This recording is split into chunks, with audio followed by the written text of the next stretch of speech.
2023년 9월 3일입니다. 오늘은 열왕기상 1장의 말씀을 통해서 누가 왕이 되어야 하는가 라는 제목의 말씀을 전하겠습니다. 누가 왕이 되어야 하는가. 열왕기를 시작하게 되었습니다. 9월부터 시작하게 되는데 10월까지도 열왕기의 본문을 쭉 보게 되거든요. 이렇게 여러분이 자신 있어 하고 익숙한 성경이 하나씩 늘어났으면 좋겠습니다. 열왕기라고 하면은 무슨 뜻일까요? 한자로 보게 되면은 열이라는 것은 벌리다, 버려놓다 라는 뜻입니다. 영어 성경의 이름이 훨씬 더 쉬운데 영어 성경의 이름은 킹스입니다. 왕들의 기록. 여러 왕들을 기록해 놓고 그래서 그들의 역사를 기록해 놓은 역사책, 그것이 바로 열왕기서입니다. 하나님이 세우신 이스라엘은 사울과 다윗을 이어서 수많은 왕들이 존재하게 되었습니다. 솔로몬 뒤에는 남왕국 유다와 북왕국 이스라엘로 나뉘어지게 되면서도 그들의 모든 왕들의 기록이 여기 열왕기에 기록되어 있게 되는 것이죠. 하나님의 백성 이스라엘의 왕들, 솔로몬 이후에 그 모든 왕들을 기록한 그 책이 바로 여기 열왕기입니다. 그래서 열왕기를 이해하기 위해서는 성경이 말하는, 하나님이 말하는 왕이라는 게 도대체 무엇이어야 하는가에 대한 이해가 선행되어야 합니다. 이스라엘의 나라가 세워진 것은 출애굽 이후입니다. 종살이 하던 이스라엘은 출애굽을 하게 되었고 가나안 땅에 들어가서 정착을 하게 되면서 나라라는 굉장히 기초를 이루게 되었습니다. 나라가 그때부터 가능해지는 것이죠. 혹시 가나안 땅까지 이끌었던 민족의 지도자가 누군지 아십니까? 모세입니다. 근데 모세는 왕이라고 불리지 않았습니다. 가나안 땅을 들어가서 가나안 땅을 정복하는 정복전쟁의 지도자가 누군지 아십니까? 여호수아입니다. 그런 여호수아도 왕이라고 불리지 않았습니다. 그러면 조금 어려울 수 있는 질문인데 여호수아를 뒤이어서 이스라엘을 다스렸던 인물은 누구입니까? 성경의 순서를 보면 아는데 창세기, 출애굽기, 레위기, 민수기, 신명기, 여호수아, 그 다음에 사사기로 이어집니다. 그때에도 왕이 세워진 것이 아니라 사사들이 이스라엘 백성들을 치리했다는 것을 알게 되는 겁니다. 주변 나라들은 다 왕을 세워서 그 왕에 의한 통치를 받게 되었고 그 왕에 의하여 강력한 왕국을 누리는 곳도 있었는데 이스라엘만큼은 왕을 세우지 않았습니다. 왜 이렇게 왕이 늦게 세워지는가를 생각해 봐야 되는데요. 이스라엘의 초대 왕은 사울입니다. 그런데 그 왕은 하나님께서 기뻐하시는 것은 아니었습니다. 백성들의 요구로 인하여 세워진 왕이었습니다. 마지막 사사이자 선지자였던 사무엘이 늙어버리고 만 것이죠. 그런데 그 아들들은 못마땅한 인물들이었습니다. 백성들은 불안해하기 시작했고 그때부터 자기들을 위한 왕을 세워달라고 요구하게 되었습니다. 왜냐하면 지금껏 이스라엘만 왕이 없었기 때문에 왕이 세워지면 이렇게 불안하게 하나님께서 누군가를 세우셔서 갑작스레 그런 인물이 딱 등장해서 자기들이 이끌지 않아도 왕이 세워지고 왕가라는 게 세워지게 되면 훨씬 더 불안해하지 않고 안정을 누릴 수 있을 것이라 그리 여겼기 때문일 것입니다. 그런데 하나님은 사무엘에게 요구한 백성들의 그러한 요구를 악하게 이해를 하셨습니다. 여호와께서 사무엘에게 이르시되 백성이 내게 한 말을 다 들으라. 이는 그들이 너를 버림이 아니요 나를 버려 자기들의 왕이 되지 못하게 함이니라. 여기서는 정말 중요한 이야기가 나타나 있습니다. 하나님이 왕이셨는데 그들이 또 다른 왕을 요구했으므로 하나님을 왕위에서 폐위시키는 것이 그들이 왕을 구한 일이다. 그런 이야기를 하게 되는 것이죠. 백성들은 왕을 구하는 것으로 하나님이 왕이시라는 사실을 거절하는 겁니다. 하나님이 왕이라는 일방적이고 절대적인 위치에 서신 것을 거절하게 된 것이죠. 현대 우리들은 대통령을 선출합니다. 사람들은 어떠한 대통령을 원하냐면 경제 대통령이든 그 사람이 무슨 평화 정책을 펼치든 그런 게 중요한 게 아닙니다. 내가 뽑은 사람이 대통령이 되기를 원하는 것이죠. 1번이든 2번이든 3번이든 4번이든 어찌되었든 내 마음에 드는 누군가가 대통령이 되면 좋겠다는 생각들이 다 우리에게는 있게 되는 겁니다. 그래서 현대에는 왕이 없는 겁니다. 강제적이고 내 어떤 의사와 반하여 나를 통치하는 어떤 그런 자가 필요하지 않는 것입니다. 우리나라 헌법에 처음에 나타난 1조 1항과 2항은 대한민국은 민주공화국이며 대한민국의 주권은 국민에게 있고 모든 권력은 국민으로부터 나온다 이렇게 기록되어 있습니다. 대통령의 체계를 가진 우리나라는 그러니까 모든 국민들이 주인이 되는 나라, 사실상 모든 국민들이 왕이 되는 나라, 대통령은 그 왕을 대신하여 대리하여 다스릴 뿐인 그러한 나라가 되는 것입니다. 우리 손으로 우리 생각에 따라 우리의 감정을 통해 선출하는 것이 우리의 정치 체계인 것이죠. 그런데 신정국가였던 이스라엘 또한 마찬가지의 생각을 품게 된 것입니다. 우리만 그런 게 아니었습니다.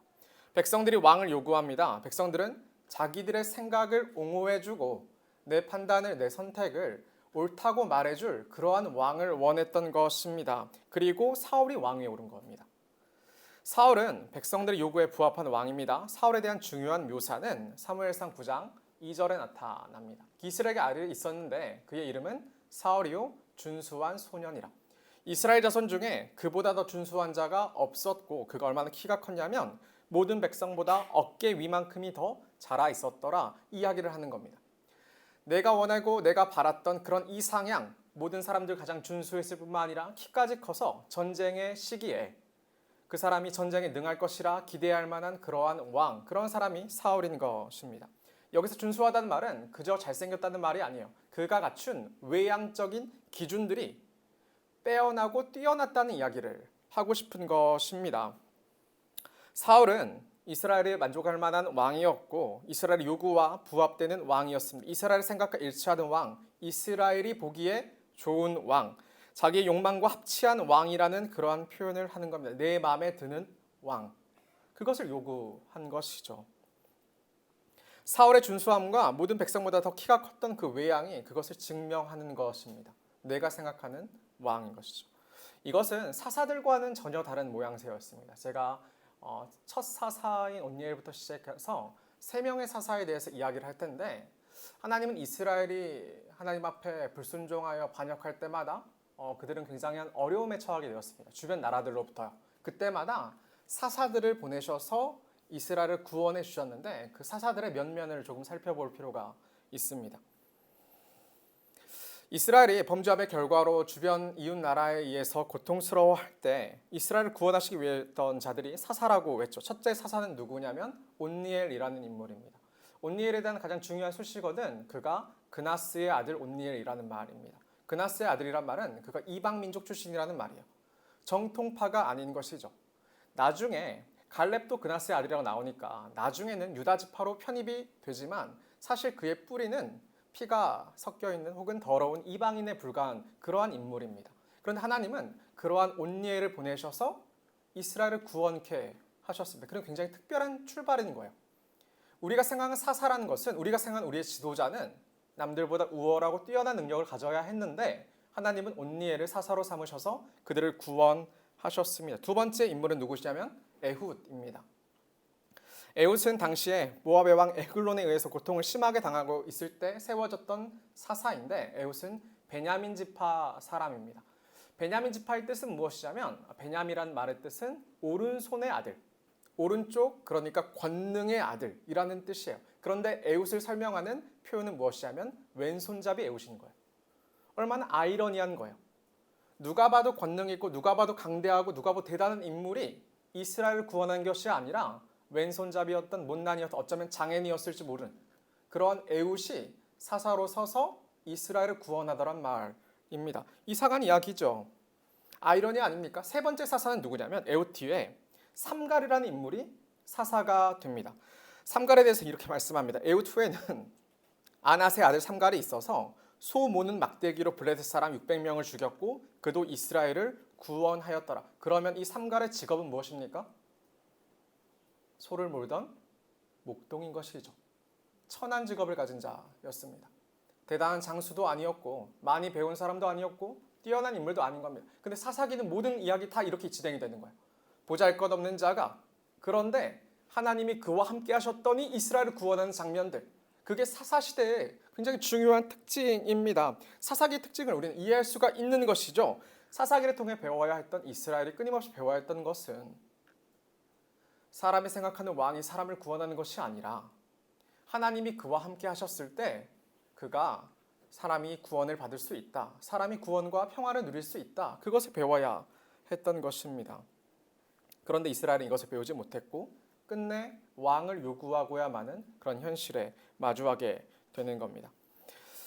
여호와 하나님이 이스라엘을 출애굽시키실 때 그들이 욕망을 따라 왕으로 삼았던 모든 우상들에게 떨어뜨려 놓으시려고 일부러 출애굽이라는 것을 감행하셨는데도 불구하고, 그런데도 이스라엘은 또다시 자기의 욕망을 따라 우상을 세우고 왕을 세워서 그 밑에서 종노릇하면서 그게 아니면 죽을 것처럼 어떻게든 열심히 그것을 위해서 자기의 온몸을 바치는 것이 이스라엘의 모습이라는 말입니다. 우리는 열왕기를 계속해서 묵상해 나갈 겁니다. 그리고 이 열왕기를 통해서 참된 왕은 하나님밖에 안 계시다는 사실에 관해서 여러분 배워야 할 겁니다. 저와 우리 모두가 참된 왕은 오직 하나님 한 분뿐이시며 우리의 참된 구원은 우리의 왕이신 하나님께로부터 나온다는 것을 배울 것입니다. 하나님을 왕으로 모신다고 하면서 사실은 내 마음에 들게 하나님을 조종하려고 했던 그러한 삿된 신앙을 버리게 될 것이고,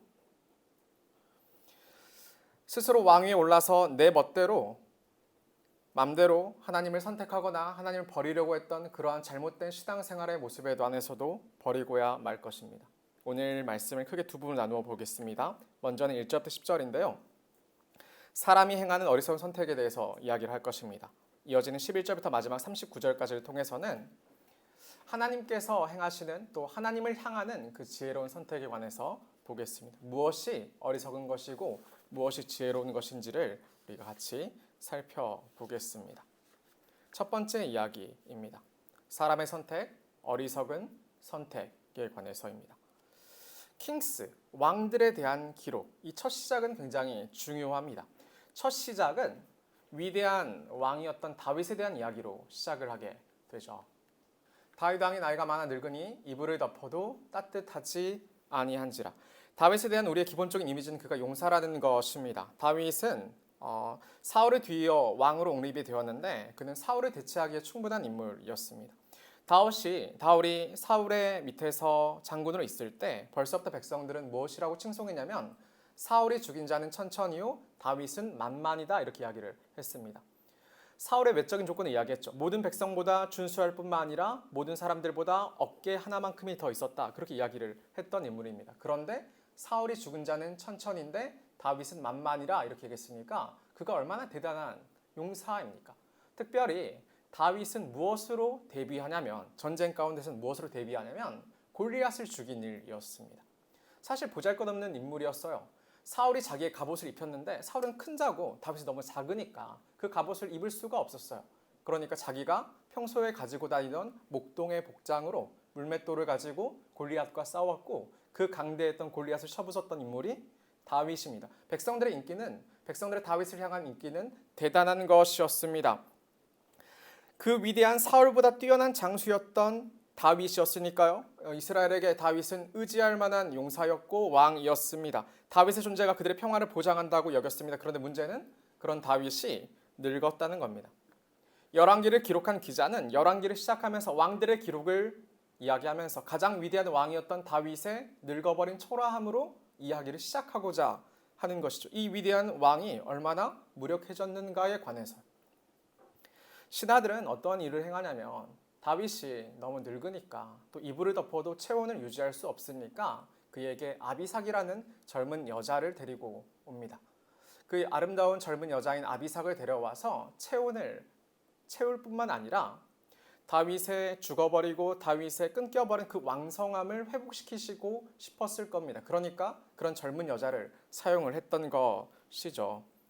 그런데 말씀을 보게 되면 이 처녀는 심히 아름다워 그가 왕을 받들어 시중을 들었으나 왕이 잠자리는 같이 하지 아니하였더라, 이렇게 기록이 됩니다. 늙어버리니까 회생할 수가 없는 거예요. 늙어버리니까 다윗이 성욕조차 내지 못하는 그렇게 초라한 노인이 되고 마르는 것입니다. 이때의 다윗의 나이가 한 70살 정도라고 이야기를 하는데, 그런데 너무나 많은 어릴 때부터 고생을 했던 다윗은 이제는 정말 초췌하고 늙어서 보잘것없는 노인이 되어버리고 말았습니다. 우리가 지난 특송의 가사도 마찬가지 고백을 했습니다. 풀은 마르고 꽃은 시드는 것이죠. 유한한 인생은 찬란하다고 그렇게 많이 포장을 해도, 인생이 아름답다고 인생을 예찬한다 하더라도 한계가 명확한 것입니다. 끝이 있는 겁니다. 인생은 흙이며 흙보다 작아서 산산이 부서져서 그보다 더 부서지기 어려운 먼지고 티끌일 뿐입니다. 그게 인생에 대한 이해입니다. 다윗조차도 그 위대한 왕조차도 똑같이 한계가 명확한 흙일 뿐이었습니다. 워너비였던 다윗조차 그랬습니다.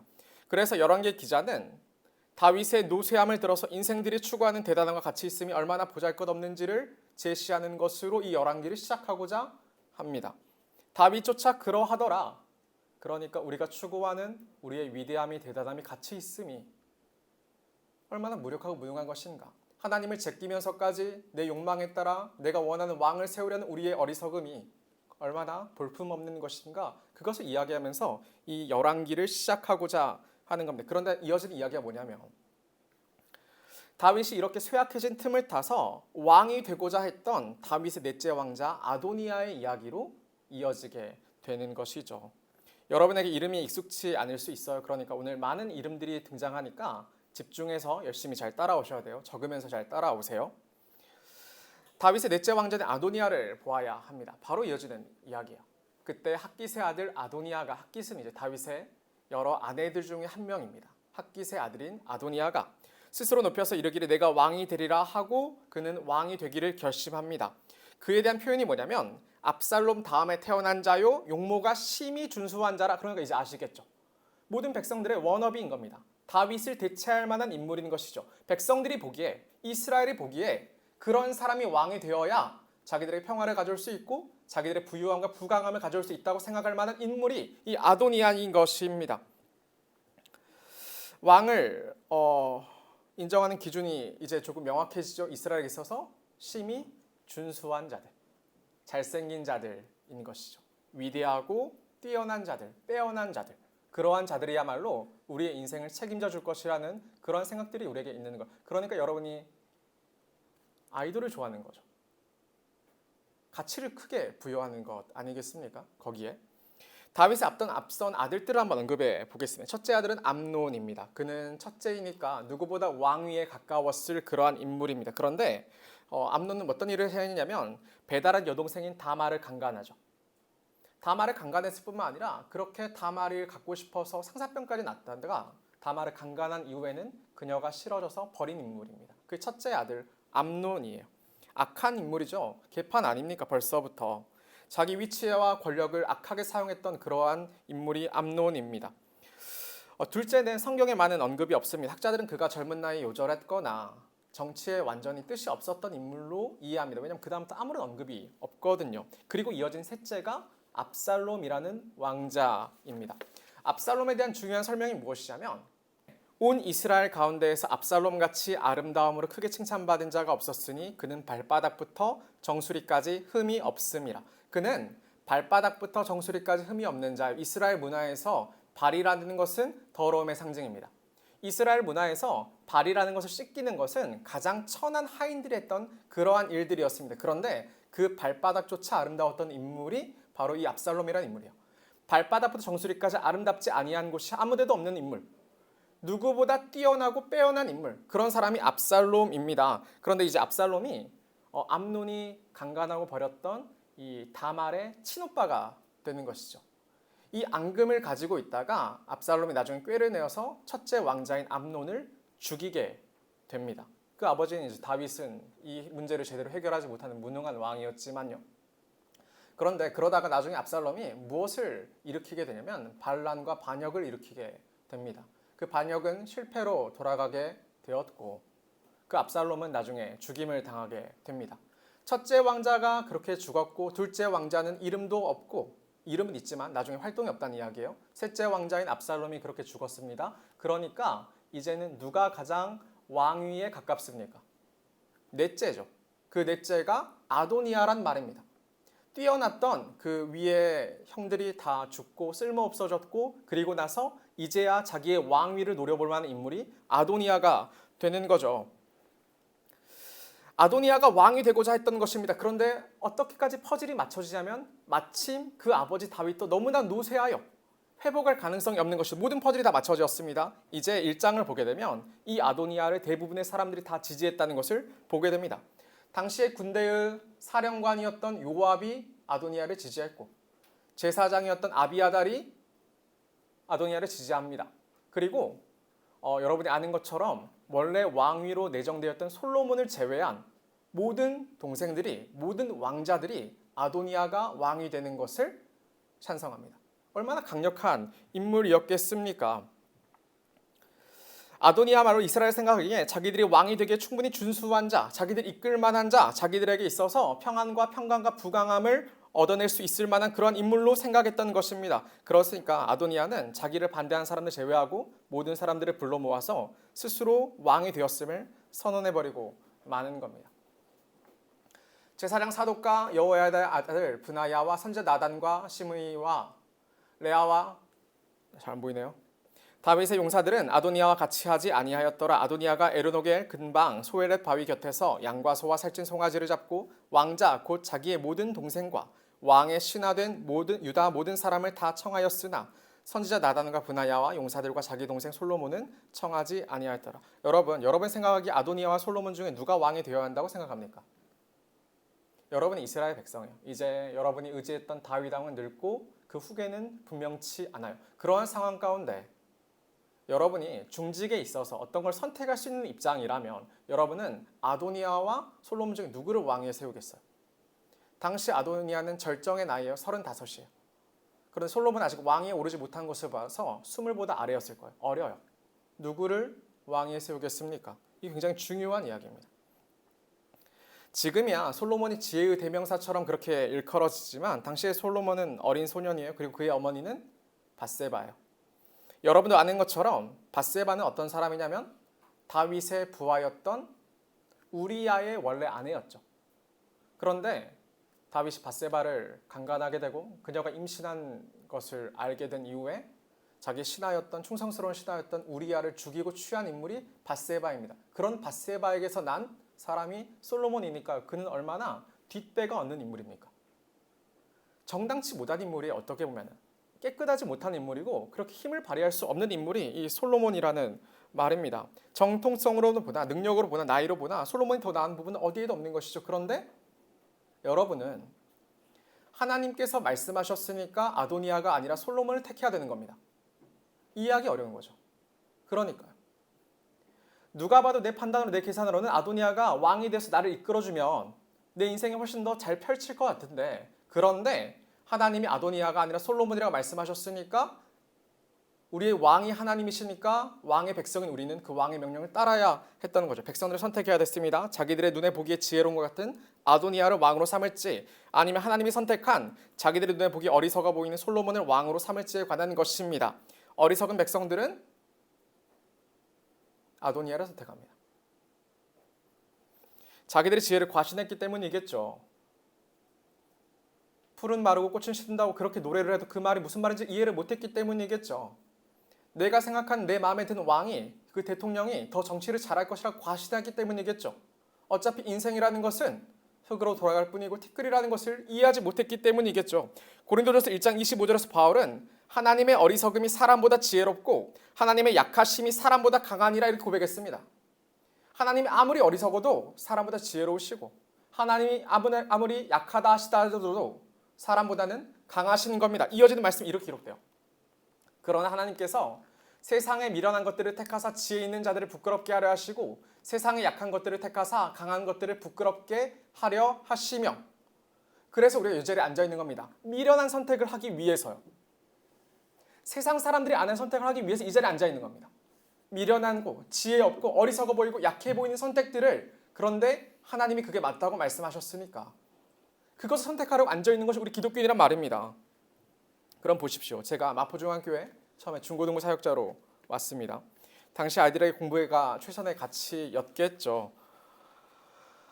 시험 기간 되면은 아이들이 빠지기 시작해요. 시험이 끝나면 다시 돌아옵니다. 근데 돌아오기도 하고 돌아오지 않기도 하지요. 한 번 빠지는 게 두 번이 어렵겠습니까? 그러다가 세 번은 왜 어렵지 않겠습니까? 이 일들이 계속 반복되다 보니까 모두가 익숙해지고 그것을 보고 자란 그보다 더 어린 후배의 아이들은 같은 나이가 되면 똑같이 사람으로 눈을 보기에 더 지혜로운 선택들을 해버리고 마는 것이죠. 이 교회는 그런 교회가 돼버리고 마는 겁니다. 하나님을 왕으로 고백하다가도 시험 기간이 되면 성적을 자기의 왕으로 고백하기 시작합니다. 그런 아이들이 어른이 됩니다. 우리가 되죠. 공부를 잘한다는 것, 예쁘다는 것, 인기가 많다는 것 제가 이것을 칭찬한 적이 한 번이라도 있습니까? 중고등부 사역할 때도 한 번도 그래 본 적이 없어요. 제가 수능 기도회 한 거 보셨습니까? 저 그런 거 안 합니다. 왜 하는지 모르겠습니다. 저는 걱정합니다. 교회에서 이런 가치들이 과히 칭찬받거나 두드러지는 것을 싫어합니다. 공부하는지 않는 것, 게으른 것에 대해서 이런 거 옹호하려는 것이 아니라 전혀 그렇지 않아요. 성실하고 노력해야 한다고 성경이 말했습니다. 그런데 성경의 가르침이 공부를 잘한다거나 예쁘다거나 인기가 많다거나 끼가 있다거나 하는 가치들이 두드러지는 걸 싫은 까닭은 그게 자연스럽게 그들의 왕으로 발전하더란 말입니다. 너무나 자연스럽게. 너무나 자연스럽게. 제가 그런 걸로 크게 격려하거나 대단하고 말하지 않는 겁니다. 그래서요. 공부 잘해도 예배를 소중히 하지 않으면 어떻게 칭찬할 수 있습니까? 직장 잘 취직했다고 그 부모님들이 감사원금 내지만 자녀가 잘 좋은 취직했다고. 근데 예배 안 나오면 제가 뭐라 말해야 됩니까? 뭐라고 복을 빌어줄 수 있습니까 제가? 그럴 수 없는 겁니다. 청년 여러분, 그런 교회는 하나님을 폐위시키는 교회인 겁니다. 그런 교회는 하나님을 섬기는 교회가 아닙니다. 그런 교회는 하나님을 두려워하지 않습니다. 그런 교회는 하나님이 왕이 되어주신 것이 아니라, 그게 감사한 교회가 아니라 내가 하나님을 선택하고 내가 하나님을 버릴 수 있다고 생각하는 교회가 되어버리고 마는 겁니다. 그러니까 언제든 예배를 빠지는 것처럼, 언제든 예배에 소홀하는 것처럼, 언제든 하나님을 멀리해도 되는 것처럼 여러분 선택으로 하나님을 버리고야 마는 것이죠. 그게 우리 교회의 미래가 맞습니까? 우리는 어떠합니까? 열왕기의 시작은 다윗의 노쇠함입니다. 여러분 기억하십시오. 그 수많은 왕들이 있는데 그 중에 가장 위대한 다윗이 처음에 등장하는데 그 처음에 등장은 노쇠한 다윗입니다. 돌이킬 수 없게 늙어버리고 약해져 버린 다윗을 봅니다. 의도가 분명해요. 여러분이 추구하는 꽃은 마르고 시듭니다. 우리의 영광은 썩어져 흙이 되고 티끌이 됩니다. 교회가 이것을 가르치고 보증할 뿐 아니라 사실 일반 세상에서도 이것은 옳은 말 아닙니까? 스테이크를 먹고 자라나 라면을 먹고 자라나 큰 차이가 없다는 걸 알지 않습니까? 그런데 이스라엘이 아도니아를 왕으로 그렇게 원했던 것처럼 신자의 무리인 교회들도 솔로몬을 거절하고 아도니아를 왕으로 옹립해놓고 하나님을 믿는다고 말하죠. 저는 매번 장난스러웠겠지만 권위 있는 목사가 되고 싶다고 여러분에게 이야기를 했습니다. 어려운 사람이 되고자 하는 게 아니라 다만 제가 여러분에게 어떤 권면을 행하면 여러분이 그것을 무서워해야 한다고 이야기를 한 겁니다. 여러분이 마음에 드는 왕을 고르는 것처럼 어떠한 말씀이 여러분 들을 만하고 거리끼지 않고 괜찮아서 그래 순종하는 게 아니라 하나님이 왕이니까, 그런데 목사가 왕의 하나님의 말씀을 대언하니까 거기에 순종하는 겁니다. 이게 기본이죠. 그런데 요즘 아이들은 무례해서 듣지 않죠. 카톡을 답도하지 않죠. 어렵지 않게 생각해요. 그러면 어떻게 여러분 무엇을 배워갈 겁니까? 교회에서.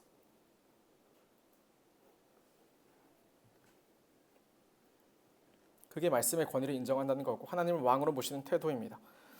많은 경우 우리는 왕을 대하는 태도가 아니어서 말씀과 협상합니다. 거절합니다. 그렇게 살아갑니다. 악한 것입니다. 하나님을 떠나서는 인생의 소망은 없는 것이죠. 인생의 소망도 아무것도 없고 기쁨도 아무것도 아님을 누구도 부정하지 못하면서도 사람들은 또다시 똑똑한 채 하면서 아도니아를 왕으로 고르고야 맙니다. 시간이 있으니까 예배 나오는 겁니까? 여러분 마음에 들어서 순종하는 겁니까?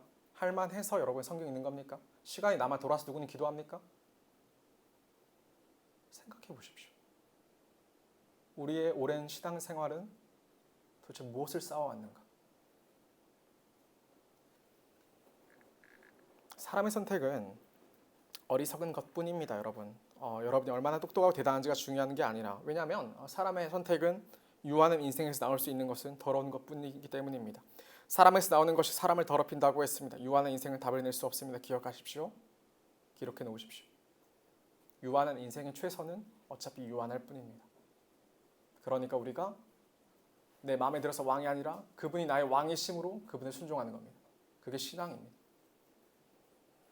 이어지는 말씀을 보아야 합니다. 두 번째 이야기인데 이번에는 하나님을 선택하던 그 지혜로운 선택에 관해서 이야기를 해야 합니다. 열왕기상 1장 11절부터 39절의 이야기입니다. 아도니아가 반역을 일으키는 것은 솔로몬이라는 내정자가 있었기 때문입니다. 원래대로라면 다윗이 노쇠했으니까 자연스럽게 죽은 이후에 아도니아가 왕이 올랐으면 아무런 문제가 없었겠죠. 그런데 솔로몬이라는 내정자가 있었으니까 그토록 그런 어쩌면 하기 싫어서 선택을 할 수밖에 없었습니다. 그런데 이제 이 이야기에서 나단이라는 인물이 전면에 등장합니다. 나단이라는 사람은 선지자인데 하나님의 뜻을 앞세웠던 위대한 인물입니다. 나단 선지자하면 가장 먼저 떠오르는 장면은 똑같습니다. 밧세바와 다윗의 이야기이죠. 나단 선지자는 다윗이 자기의 충성스러운 30용사 중에 한 명이었던 햇사람 우리아를 죽이고 그의 아내 밧세바를 취한 것을 전면으로 신랄하게 비판했던 인물입니다. 게다가 하나님이 나단 선지자의 입을 통해서 전하게 하셨던 말씀은 너무나 매콤한 말씀이었어요. 칼이 내 집에서 영원토록 떠나지 않을 것과 이것이 이루어지죠. 다윗의 후계는 매번 칼로 싸우는 것이었습니다. 내 눈 앞에서 네 아내를 빼앗겨 낮에 다른 사람들이 네 아내들과 동침하게 될 것. 이 이야기 누가 이 이야기를 성취한 줄 아십니까? 압살롬입니다. 그 아들이 자기 양 어머니를 겁탈합니다. 모든 자들 앞에서 백주대낮을, 왜냐하면 내가 다윗보다 강하다는 것을 보여야 됐으니까. 그 일이 벌어집니다. 다윗의 결과가 그랬어요. 그러한 저주의 말씀을 이제 이 나단이 다윗에게 전달하게 되는 것이죠. 또한 지금 밧세바가 임신해 있고 이제 아기를 낳는데 밧세바의 사이에서 낳은 아들이 죽임을 당하게 될 것이라는 그런 예언을 했습니다. 듣기만 해도 끔찍한 말씀인데 나단은 그 말씀을 왕에게 전달하죠. 왜냐하면 왕보다 다윗이라는 왕의 그 위치보다 하나님이 더 크신 분이니까 나단에게는 중요한 것은 나단이 다윗보다 여호와 하나님을 진짜 왕으로 생각했다는 겁니다. 그게 정말 중요한 부분입니다. 비록 다윗이 왕이라는 위치에 있지만 진정한 왕은 하나님밖에 없으니까. 그리고 또 중요한 것은 이 다윗이 나단 선지자의 말을 듣고 후회하고 뉘우쳤다는 겁니다. 왕이니까 듣지 않을 수 있잖아요. 왕이니까 거절할 수 있잖아요. 왕이니까 우리가 전에 예레미야를 봤던 것처럼 예레미야를 사람들이 핍박했던 것처럼 나단 선지자를 핍박할 수 있었잖아요. 그런데 그 다윗이 여호와 앞에 엎드려요. 사무엘서의 기자는 이 부분을 굉장히 중요하게 언급합니다. 왕의 자리에 있으면서도 여호와께서 참된 왕이심을 다시 기억하는 겸손한 왕 다윗에 대한 이야기입니다. 그가 죄를 짓지 않아서 그가 대단한 업적을 이뤄서 그가 성경에서 말하는 위대한 왕이 아니라 그가 하나님 앞에 자기를 낮출 줄 아는 왕이었기 때문에 그러합니다. 어찌됐든 아도니아가 왕이 되어버린 시점에 이 나단이 등장합니다. 그러니까 이 나단은 솔로몬을 지지하죠. 왜냐하면 하나님의 뜻이 솔로몬을 향해 있었기 때문입니다. 그가 밧세바를 찾아가게 되고 밧세바를 통해서 지금 다윗 왕에게 벌어진 일들을 이야기하고 솔로몬이 정당한 왕위에 오를 수 있기를 부탁하게 됩니다. 그리고 그렇게 다윗과 밧세바의 대화가 이루어지는 중에 그리고 나단이 중간에 들어오게 됩니다. 그 이야기에 힘을 보태기 위함인 거예요. 밧세바가 이에 침실에 들어가서 왕에게 이르니 왕이 심히 늙었으므로 수냄 여자 아비삭이 시중 들었더라. 여기서 또다시 언급이 되는 거예요. 밧세바가 왕을 설득해서 무언가 여론을 바꿔보려고 들어갔더니 또다시 이 왕에 대해 언급은 무엇이냐면 왕이 너무나 늙어버린 거예요. 왕이 참 너무나 연약하고 너무 보잘것없는 것이죠. 왕이 얼마나 늙어버리는 겁니까? 열왕기 기자는 또다시 이 무력함을 보여주려 합니다. 청년 여러분, 모든 사람은 다 늙는 거예요. 일찍 요절하지 않는 이상에 사람들은 다 노화를 경험합니다. 제가 예전보다 소화력이 현저히 떨어졌어요. 체력이 달려요. 여러분 이미 경험하고 있고 머지않아 경험하는 것이죠. 예전에 어른들이 제가 예전 같지 않다고 말하면 젊은 놈이 이렇게 이야기를 했는데 저는 여러분한테 그렇게 말하지 않아요. 왜냐하면 20살 때와 21살 때가 달라요. 느끼고 있지 않습니까? 다른 거예요. 사람이 정말 다른 거예요. 제가 오랜만에 부모님을 뵈면 격세지감을 느낍니다. 어느새 의식하지 않았는데 어느새 저희 부모님이 다 60대가 되셨고 지하철에서 사람들이 자리를 양보해줘야 되나 고민하는 그러한 나이가 되신 것이죠. 어느 순간 그렇단 말입니다. 성경에서 늙음은 매번 초라하고 연약한 것만은 아닙니다. 성경에서 잠언에서는 이 흰머리는 이 백발은 무엇이라고 이야기하냐면 영화로운 면류관이라고 말했습니다. 왕관이라는 표현이에요. 백발이 왕관이다 그렇게 이야기를 했어요. 늙어버린 사람에게 왜 그런 이야기를 했을까? 늙은 나이 자체가 의미 있고 가치 있어가 아닙니다. 노인의 지혜 때문에 하는 말이고 이 지혜는 여호와를 경외하는 겁니다. 여러분이 다 늙게 될 텐데 여러분 다 백발이 될 텐데 여러분 다 초라해질 텐데 그때 여러분을 존귀하게 하는 여러분의 왕관은 무엇이냐면 유일한 것은 무엇이냐면 내가 여호와를 경외해온 세월. 내 선택이 젊은 이들과 같지 않게 다른 자기의 힘을 맹신하는 자들과 같지 않게 여호와를 경외하는 그 지혜 그게 여러분이 존귀하게 합니다. 그런데 그 지혜가 마침 이 다윗에게 있었던 것이죠. 이 초라해버린 이 다윗에게. 그 지혜가 비록 육체가 노쇠하더라도 그를 존귀하게 만들어요. 다윗이 그와 같았습니다. 다윗은 모든 잘난 외양을 잃어버려요. 늙었고 쇠약해졌습니다. 그런데 다윗이 그 책임을 다하려 하는 거예요. 나단이 끝까지 솔로몬을 지지했던 것처럼 끝내 아도니아가 아니라 솔로몬을 지지했던 그 사람들처럼 말입니다. 이렇게 이야기를 했어요. 이것이 내 주 왕께서 정하신 일입니까? 정말 다윗 왕 당신은 책임을 다했습니까? 아도니아가 왕이 되는 것에 대해서. 다윗은 이때 뜨끔했을, 그렇지 않다는 것, 자기의 책임을 다하지 않다는 것을 알았을 겁니다. 여러분 상황을 상상해 보십시오. 다윗에게 있어서 무난한 선택지는 무엇입니까? 아도니아를 왕으로 인정해 주는 겁니다. 그리고 아도니아에게 찾아가서 동생인 솔로몬을 죽이지 말아달라고 달래는 겁니다. 그게 무엇보다 괜찮은 선택지인 것이죠. 이미 다윗 자신은 늙었고 힘도 없는데 이미 다윗은 아무런 정치적으로 무능한 인물인데, 그리고 군대 장관인 요압이 아도니아 편에 붙었고 제사장, 그중에 유력한 제사장이 둘이 있었는데 그중에 하나인 아비아달이 붙었고, 그리고 그 나머지 솔로몬을 제외한 모든 왕자들이 다 거기 붙었고 모든 백성들, 모든 유력한 자들이 다 붙었는데, 그러니까 전쟁을 하기 시작하면 얼마나 많은 큰 피해를 봐야 됩니까? 형제끼리, 가족끼리. 어떤 선택이 좋은 거냐면 그냥 인정해버리는 거예요. 아도니아가 왕이 되고 그러나 적절하게 은혜를 베풀어서 하나님을 경외하라 말하면 되는 것이고, 그리고 그 동생 솔로몬을 보살펴달라고 말하면 되는 것 아닙니까? 그게 최선일 수도 있는 겁니다. 솔로몬을 왕으로 옹립하려 한다면 이 일이 성공할 가능성은 도대체 얼마만큼이며 이 나라에 주어질 혼란과 여러 가지 어려움들은 어떻게 감당할 것입니까? 그런데 우리는 이제 훨씬 이렇게 현실적인 선택들을 해오는 것이죠.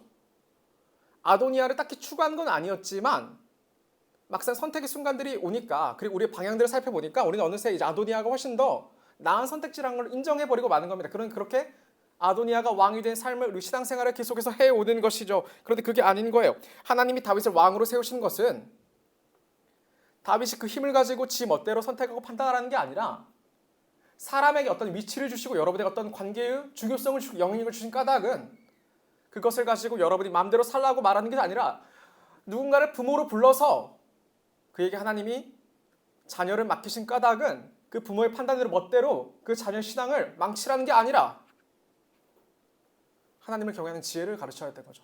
그런 선택을 보여줘야 되고 선택을 해줘야 되는 겁니다. 그게 다윗의 책임이었습니다. 다윗에게 권위를 부여하시는 것은 그에게 맡겨진 자들을 여호와를 경외하도록 인도할 책임을 부여하시는 겁니다. 모든 권위가 마찬가지인 거예요. 그래서 부모의 권위? 왜 성경은 이웃을 향한 가장 첫 번째 계명에 내 부모를 공경하라고 나요? 부모가 대단해서 그게 아닙니다. 그 부모의 책임이 주어졌기 때문이에요.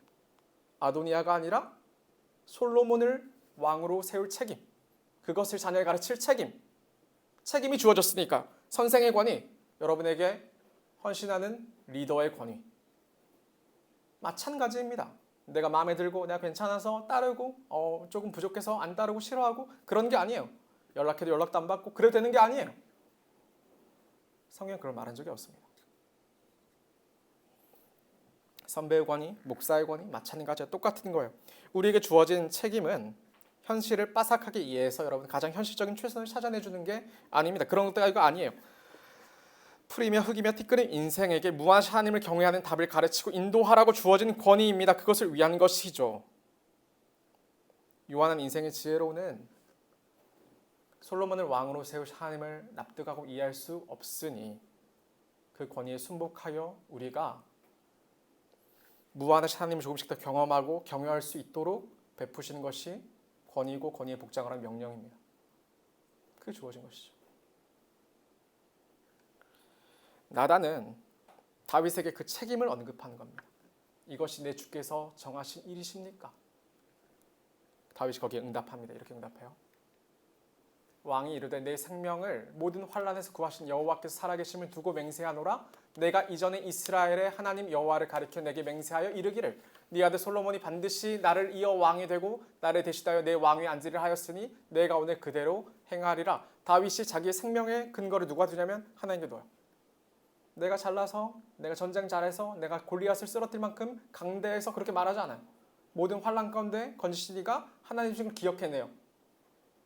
그게 늙은이의 노인의 백발의 지혜인 것이죠. 노쇠하여 아무런 힘도 없어 보이는 그 다윗의 지혜인 겁니다. 다윗은 자기 생명 여호와께 달렸다고 고백해냅니다. 환난 가운데 그 환난을 이기실 분이 여호와 하나님이시라는 것을 고백해냅니다. 여전히 살아계셔서 사람의 역사 가운데 개입하시고 일하시는 하나님을 고백해냅니다. 그러면서 다윗은 솔로몬이 왕위를 이어야 함을 분명하게 지켰습니다. 현실적인 선택은 전혀 아니죠. 그렇지 않아요? 그리고 왕으로 솔로몬을 옹립할 움직임을 시작합니다. 그 늙어버린 다윗이. 앞서 아도니아를 지지했던 인물들은 군대 장관이었던 요압이었고 제사장 아비아들의 대단한 인물입니다. 그런데 끝까지 솔로몬을 지지했던 인물들도 있었습니다. 많았습니다. 그들도 아마 있었어요. 브나야와 제사장 사독과 같은 이들입니다. 그 중에 브나야가 다윗의 결정을 보고 이렇게 반응합니다. 저는 정말 대단하다고 생각해요. 저는 사실 순종이란 건 억지가 섞여 있어야 한다고 생각을 하는 사람이에요. 매번 기쁜 순종이란 건 사실 흔치 않으니까요. 원래 그렇잖아요. 원래 그런 거잖아요. 그런데 이 여호야다의 아들 브나야가 왕께 무엇에 대답하냐면 아멘. 아멘은 진실로 그러합니다. 강한 동의를 표현하는 이야기예요. 아멘. 내 주 왕의 하나님 여호와께서도 이렇게 말씀하시기를 원하오며 당신의 결정에 다윗 왕 당신의 결정에 하나님의 뜻이 가득하기를 원하오며 또 여호와께서 내 주 왕과 함께 계심 같이 솔로몬과 함께 계셔서 그의 왕위를 내 주 다윗 왕의 왕위보다 더 크게 하시기를 원하나이다 하니라. 브나야의 고백은 대단한 고백입니다. 억지로 행하는 게 아닌 거죠. 가득한 기대가 보이십니까?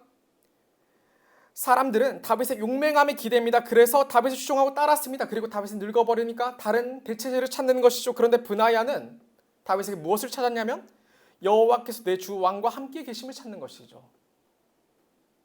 그게 그에게 중요한 가치였습니다. 그게 대단한 것이었습니다. 다윗의 잘남이 아니라 다윗과 함께 하려고 하신 하나님을 중요하게 여긴 것입니다. 그러므로 열세에 있었던 솔로몬에게 집중하는 게 아니라 솔로몬에게 함께 하신 여호와 하나님을 기대하는 겁니다. 다윗보다 크게 하시기를 원하나이다. 겨우 솔로몬이. 아무것도 아닌 솔로몬이. 브나야가 혼자가 아니에요. 자기의 수많은 부하들이 있는데 그 모든 인생을 다 거는 것이죠. 그가 믿음의 선택을 해내는 겁니다. 브나야가. 사람의 눈으로 보기에 솔로몬의 선택은 어리석은 것입니다. 누가 뭐래도 부정하기 어려운 거예요. 논리적으로 어떻게 증명해낼 수가 없어요, 여러분.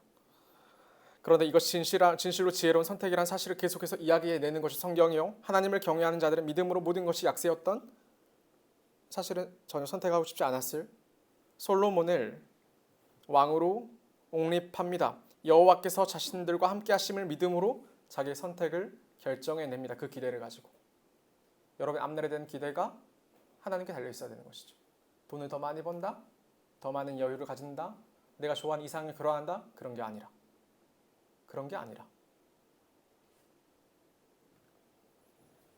청년 여러분, 하나님을 선택한 것이 지혜로운 겁니다. 하나님의 어리석음이 사람보다 지혜롭고 하나님의 약하심이 사람보다 강합니다. 사람과 감히 비교될 수가 없는 것, 신앙이 여기에 있는 겁니다. 신앙이 여기에 있는 것. 하나님을 선택하십시오. 이 말이 좀 오해되기 쉬운데 하나님을 왕으로 모십시오. 이게 명확한 거죠. 요즘엔 신앙을 타협합니다. 순종하라 했더니 중간 지점을 타협합니다. 순종하라 했더니 하나님께 양보를 당당히 요구합니다. 순종하라 했더니 일십을 하는 것이죠. 왕으로 모셔야 되는 것, 절대적인 권위자로 믿으셔야 합니다. 이것이 지혜입니다. 이 지혜가 저와 여러분을 존귀하게 합니다. 이 지혜가 초라해질 수밖에 없는 인생을 존귀하게 합니다. 이 지혜로 살아갈 때 여러분이 존귀하게 되고 그렇게 살아갈 때 여러분으로 말미암아 이 공동체가 존귀해지는 겁니다. 여러분의 영향을 받고 여러분의 동생들이, 후배들이, 친구들이, 동료들이 존귀해지는 겁니다. 이 교회가 살아나는 겁니다. 그래야 여러분 말미암아 교회가 진정으로 바르게 서며 여러분 말미암아 여러분의 가정이 온전히 서야 되는 겁니다. 그게 우리가 짊어진 끝까지 솔로몬을 왕으로 지지했던 나단이나 사독이나 브나야와 같은 사람들과 같은 선택인 것이죠. 똑똑한 채 하는 게 아니라 진실로 지혜로우십시오. 이것이 중요합니다. 생각하십시오. 말씀 정리하겠습니다. 뒤에 시계가 없어서 제가 얼마나 했는지 잘 감이 계속해 보겠습니다. 청년 여러분 누구를 왕으로 삼으실 겁니까? 여러분은 무엇을 여러분의 권위자로 생각합니까? 여러분은 무엇이 여러분에게 정말 여러분의 모든 것을 선택해야 하는 가치가 됩니까? 기준이 됩니까? 많은 기독교인들이 이 문제를 무겁게 생각하지 않습니다. 아도니아를 왕으로 세워놓고도 어쩔 수 없는 것처럼 순응합니다. 아닙니다. 하나님 뜻은 솔로몬에게 있는 겁니다. 문제는 사람을 눈으로 보기에도 아도니아가 훨씬 나아 보인다는 것이고 솔로몬은 훨씬 못해 보인다는 데 있는 거죠. 우리 삶에도 하나님을 선택하는 일은 꼭 연약한 솔로몬을 왕으로 세우는 것처럼 보일 때가 대부분인 것이죠. 사실 그러는 거죠. 얼마나 많은 선택의 기로에 서 있는 것이 우리 청년들의 나이입니까?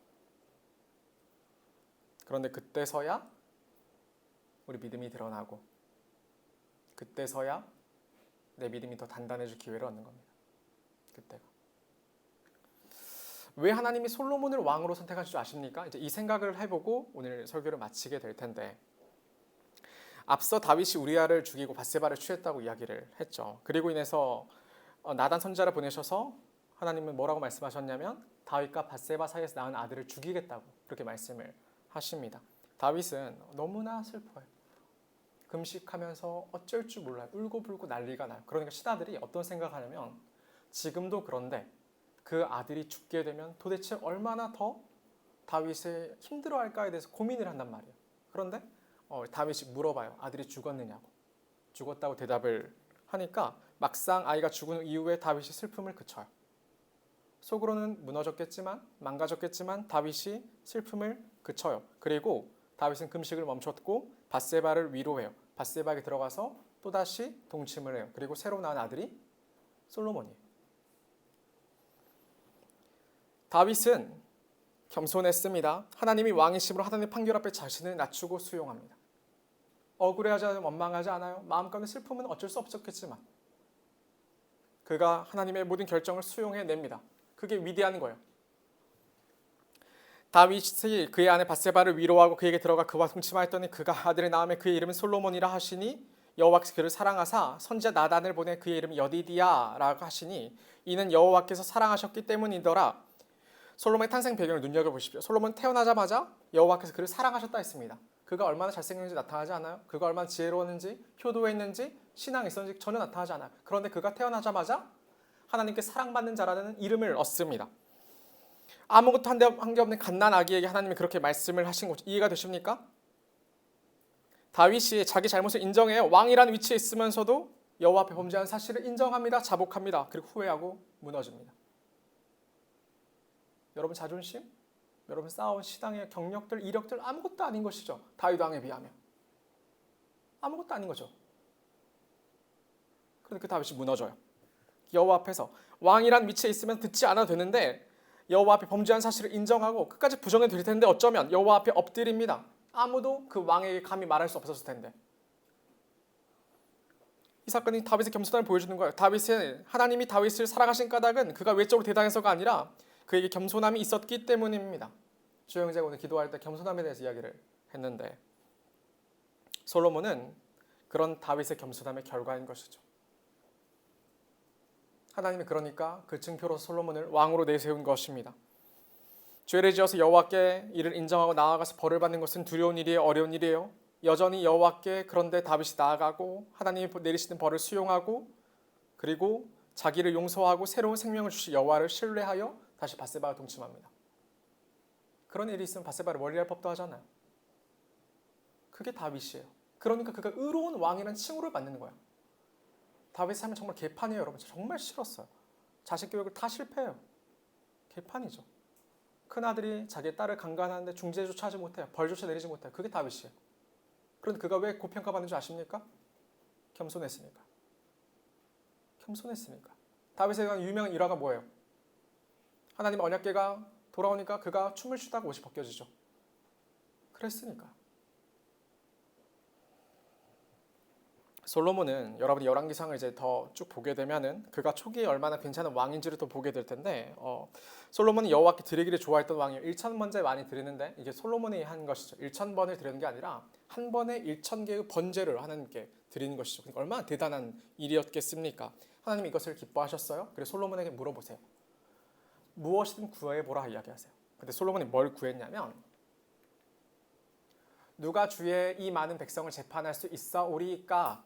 재판하는 위치거든요. 왕은 그 책임이거든요. 바른 길을 가르쳐주는 위치니까요. 권위자라는 건 그런 거니까요. 듣는 마음을 종에게 주사 주의 백성을 재판하여 선악을 분별하게 하옵소서. 솔로몬이 이것을 구하며 그 말씀이 주의 마음에 든지라. 백성들의 말을 듣는다는 게 아니에요. 하나님의 말씀을 듣는 겸손한 마음을 그가 구해요. 말도 안 되죠. 왕이라는 위치는 자고로 귀를 막고 내 권세를 누려야 되는 것 아닙니까? 근데 그 솔로몬이 한없이 하나님만을 왕으로 인정할 그 앞에 낮아져요. 그게 듣는 마음을 구하는 거예요. 여러분 그런 것을 구해야 되는 것이죠. 내 삶 잘 풀리는 거 구할 수 있어요, 여러분. 내가 원하는 거, 내가 왕으로서 누리는 거 많은 거 구할 수 있어요. 그런데 우리가 정말 구하는 건 무엇이냐면 듣는 마음이죠. 어느새 제가 왕이 돼서 제 인생을 제가 선택합니다. 어느새 제가 왕이 돼서 제 신앙을 제가 선택합니다. 듣는 마음을 주옵소서. 겸손한 모습입니다. 청년 여러분 겸손하십시오. 여호와 앞에 겸손하십시오. 말씀 앞에 겸손하십시오. 하나님이 그런 자를 존귀하게 하시는 겁니다. 그런 자가 왕이 되는 겁니다. 열왕기 시작은 다윗의 늙음입니다. 다윗도 늙습니다. 사람은 늙고 초라해집니다. 쇠약해집니다. 이것이 사람입니다. 그러므로 겸손하십시오. 한없이 낮아지십시오. 오직 여호와만이 우리의 왕이 되시는 겁니다. 여호와만이 사람의 구원이 되시며 답이 되시며 소망이 되시는 겁니다. 우상들을 섬기던 땅에서 하나님 우리를 이끌어내셨죠. 그리고 가나안 땅에 이르게 하셨을 때 또다시 우리는 우리 욕망을 따라 또 다른 왕을 세워놓고 하나님을 섬기지 않는 것은 버려야 되는 겁니다. 여러분 우리의 판단을 돌아보십시오. 내 선택을 돌아보십시오. 내 선택의 무거움을 보십시오. 그리고 하나님만이 왕이심을 고백하십시오. 따라해볼까요? 하나님만이 나의 왕이시다. 하나님만이 나의 왕이시다. 이게 우리의 고백인 겁니다. 저와 여러분이 여호와 하나님을 왕으로 경외함으로 우리가 구원을 받고 우리에게 속한 이들이 구원에 이른 놀라운 역사가 우리 가운데 가득할 수 있기를 주님의 이름으로 축복합니다. 우리 말씀을 놓고 같이 기도하겠습니다.